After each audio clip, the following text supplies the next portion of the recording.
গল্পের নাম টুনটুনি ও বুদ্ধিমান খরগোশ। একদিন সকালে টুনটুনি পাখি ঘুম থেকে উঠে দেখল তার জমি জুড়ে কে যেন বড় বড় গর্ত করে রেখেছে।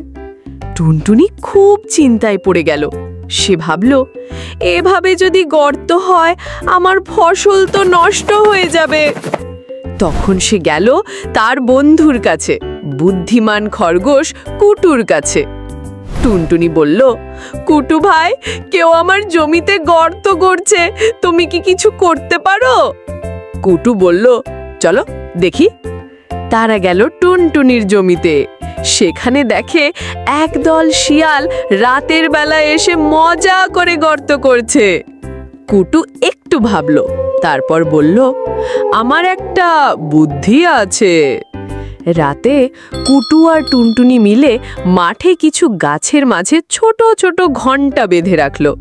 পরের রাতে শিয়ালরা এলেই ঘণ্টা বাজতে লাগলো, টিং টিং টিং। শিয়ালরা ভয় পেয়ে ভাবল, ওই কি শব্দ, কেউ বুঝি আমাদের দেখে ফেলেছে। তারা ভয়ে দৌড়ে পালিয়ে গেল, আর কখনো ফিরে আসেনি। পরদিন সকালে টুনটুনি হাসতে হাসতে বলল, তুমি তো দারুণ বুদ্ধিমান কুটু ভাই, তোমার জন্যই আমার ফসল বাঁচলো।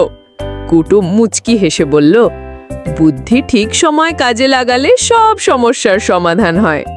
শিক্ষা, ভয় নয়, বুদ্ধি দিয়ে সমস্যার সমাধান করতে হয়।